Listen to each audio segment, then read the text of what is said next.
बुद्धि के अभिमान के हनुमान प्रसाद के सादर प्रणाम। ए मठिया में सॉरी गलती हो गया। ए घर में केहू बाजी नर चाहे मादा। आई हो दादा कपड़ा बाया था पैटवा भी तोड़ ले भी कार है। ते कौन है इसरे? ना नीचे सलवार ना ऊपर कमीज ते कौना के बेटी है सिर्फ बदतमीज। माँ माँ माँ माँ ते हमारा नकल काहे करत आरिस? का है ना हमारी माई नहीं है तो हम जब माई माई सुनते हैं ना तो थोड़ा इमोशनल खींच देते हैं। माँ माँ माँ स्वीटी कौन पड़ा घुस के आगल में मार के भगावे? बड़ा ना माता जी बेचारा घुसल बा। अच्छा अच्छा का काम बा? बात ऐसा है ना उस चौक पर हलवाई है ना चोखवा वो बोल रहा था कि आपके घर में रसोईया का जरूरत है और हम सोचे और नौकरी खींचने के लिए आ गए। का बनावेला? कच्ची पक्की के साथ है आधी कच्ची का भी ट्रेनिंग जम के लिया हूँ। अद कच्ची? हाँ हाँ हाँ वही आमीन चाउमीन बर्गर पिज्जा। माँ ई रसोईया एकदम परफेक्ट बा। अच्छा अच्छा तो 5,000 रुपया महीना, खाना पीना रहना फ्री और साल में 2 सेट कपड़ा मंजूर? अरे माताजी सब मंजूर बा लेकिन 2 जड़ा अंडर बियर बढ़ा दीजिएगा। वो कहे? है ना कि काहे से कि हमार बहुत फाटेला अंडर बियर। हाँ हाँ आओ अंदर।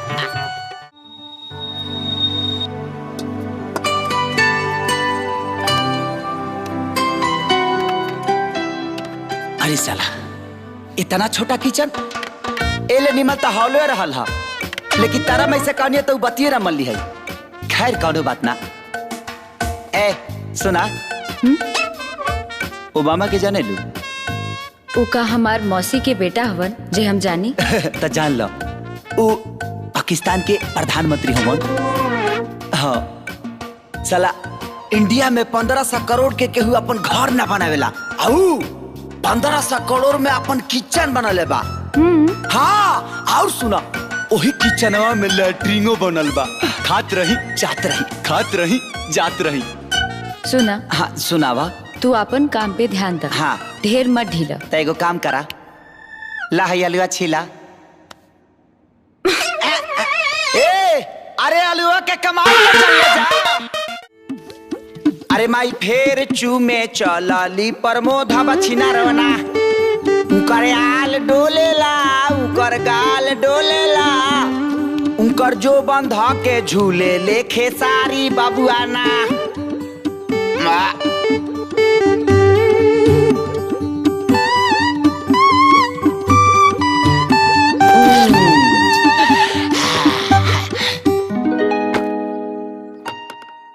माई पानी गरम हो गइल बा आके नहा ली।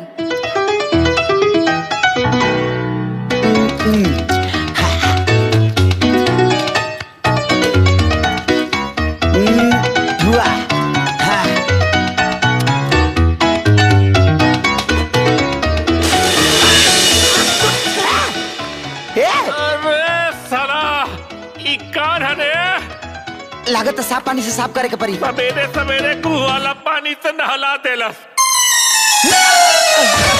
अरे बाप रे बाप पता नहीं कौन जानवर बा सरवाई घर में। अरे बाप रे बाप गर्म पानी डाल देला। अरे गर्म पानी डाल देला फिर जला देला और पूरा देह जला देला। सरकारी बाबू का भइल? अरे कौन जानवर पल्ले बाड़ू पूरा देह जला देला रे बाबा। बाकी भइल का? अरे पहले गुहू वाला पानी डाल देला और फिर साफ पानी के नाम पर खौफता पानी डाल देला रे बा। तेरी पिटिया पोछा पोछा पोछा। हनुमान अरे बाप रे बाप। सीतारामा अरे बाबा पानी अभी कौन साफ करे खातिर पानी। बाप रे बाप गुहू वाला पानी रोका गुहू वाला पानी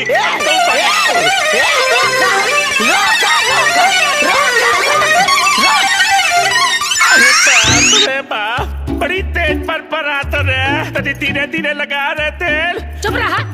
पता नहीं कौन भट्टी में जर के अइले हैं आधा कटोरा तेल का पिछवाड़ा खा गए तब कहता धीरे रे अरे इतना देख पहले ही से जरा था तया और जरा होता ही रहे तेरी कहाँ से लगा मारा ए रहा कैसन मेहरारू मिलल हरे अरे अरे बाप रे बाप भूत पिशाच निकट नहीं आवा महावीर जब नाम सुनावा भूत पिशाच निकट नहीं आवा महावीर जब नाम सुनावा ई का करता रहा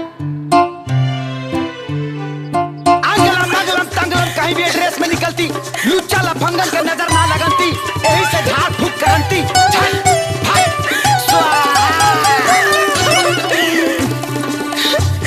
यू इडियट पेलांटी मार दिए का भाई फिर सामान कहाँ से आई? माँ वो एनआरआई आदमी जे हमरा के डोनेशन देले रहिस ना ओकरा से ही भेंट हो गइल त उहे पैसा दिले सन बहुत अच्छा आदमी बा माँ छे छे छे राव राव राव राव हाय नाक दबा के का बात करता रे? बात ऐसा बड़ा बालकेट कि जब राता ना बेइज्जती होई तहा बाटा डाक से कैसे सुन सकतानी यही से राख बोले बानी ए तू बीच में का टपकता रहा जब हमारा तारा माई के मुंह में करिखा पताई तो हनुमान कूद के कहे ना आई तू तारा माई के बेटी ना हाथ का दले बड़ू हाथ तुमको तेरा शर्म लागल हाँ? एक तो अनजान दूसरे में जवान अब तू ओकरा से पैसा ले ले ए फालतू बात ना हाँ हनुमान बिल्कुल सही कहा था। माँ आगे कौनो बात ना तारा देवी आज ले केहू के सामने हाथ नहीं की फैलौले आज तो बहुत बड़का गलती कर दिली स्वीटी आगे से ये गलती ना होके के चाहिए काले सारा पैसा वापस कर दी ठीक बा माँ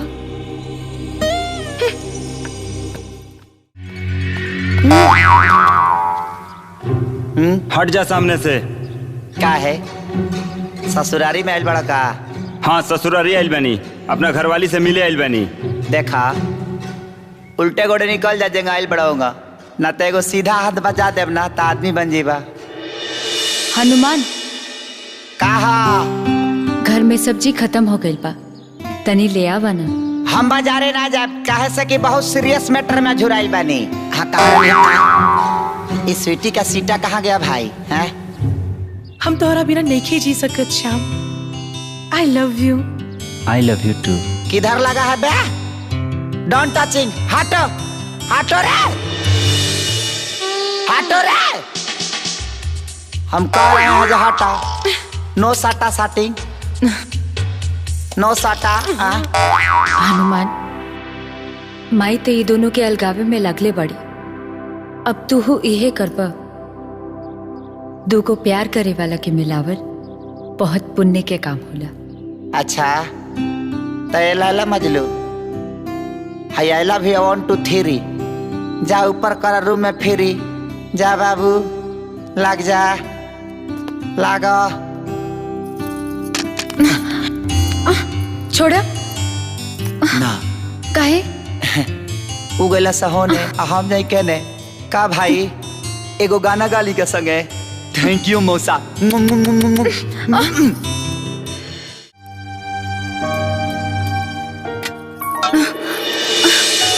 छोड़ी ना क्यों देख ली टका हो जाई हमनी के रोमांटिक सीन देख के वो अपन नाक से किली एगो चुमा दे देना ओकरा बाद ऐसे चल जाए। ए सर जी यहाँ क्या होता? तारी बहनी के का होता तार बहन चाय बनावता रही हम चम्मच छिलावता नहीं। अरे बाप रे इस सार बड़ा बदमाश है। तू आफत चल गई अब दे देना हम हो चल अभी एगो आदमी देखल तब मन ना भरल पूरा घर भर के दिखावल जरूरी बा अब भागे के डाली गरम चाय काबल जाता नहीं बड़ा मन बढ़ भी है भाई।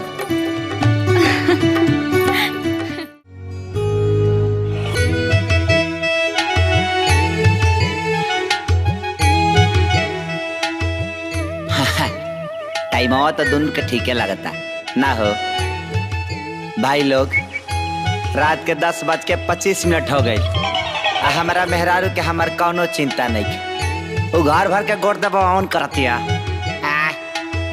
का भाई साड़ू भाई तार में रहू तो टाइम से आ जात होई आय आजा तारा जइया ना तहरा पक्का बीती हमारा पक्का बीता तो हम ही बुझाता नहीं चला तनी अभी का क्या आदमी बनाओ तनी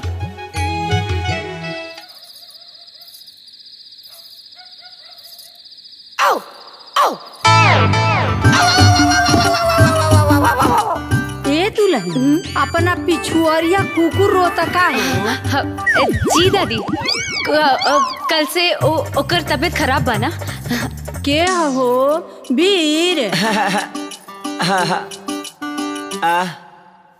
ए बाबू तोरा नींद नहीं खेलागत? ना दादी थोड़ा सा हम देखे नहीं कि तहार गोड़ हाथ ठीक से दाबत है कि ना ए देखा हमरा दादी के गोड़ हाथ ठीक से दबी है गतर गतर के दर्द निकाल के जल्दी आओ ए दुल्हन सोता तनी पीछियो तपा दो हो। जी दादी सब तरह यही पर उत्तर ना चुपचाप सोते के हम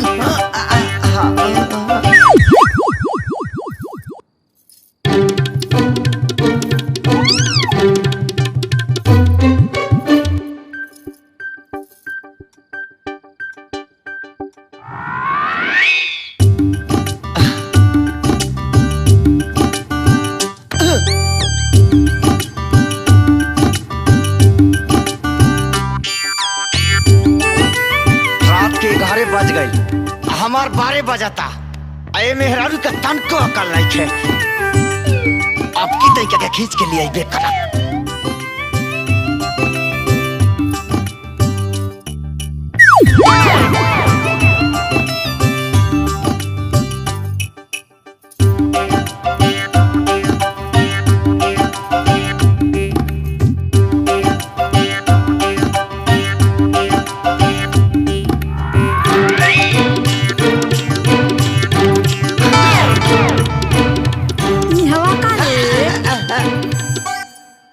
कान दादी की हमारा घर में बड़ा मच्छर करता लासा मच्छर वाला अगरबत्ती खो जा रही हमरा गोड़ावा का लग मच्छर वाला अगरबत्ती धइल बा मार के हो गिए देबा मुझाओ सुतना भागे से तोर घर का दादी ए हमरा दादी के गोड़ दबा के आओ सुजो दादी साहब सुजो दादी हाँ। दबा के आओ आओ सुत जा बूढ़ बूढ़ सुत मुँह आदर सुत रहता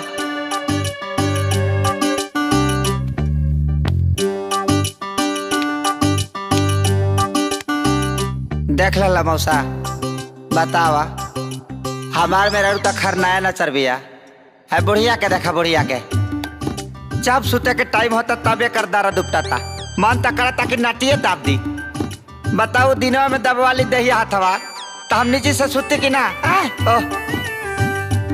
ओह बबुआ वीर अब सोच जा न तो रात तक खराब होया गईल कल के दिनों बिगड़ जाई का चाचा गुड दुख हरिया रात सुना दुल्हन बहुत रात हो गईल बा अब तू छोड़ा गोड़ मत दबावा अब तू जा अब तू ना जेबू नु तो पूरे रात भर जगले रह जाई तू जा ठीक बता दीजिए। हाँ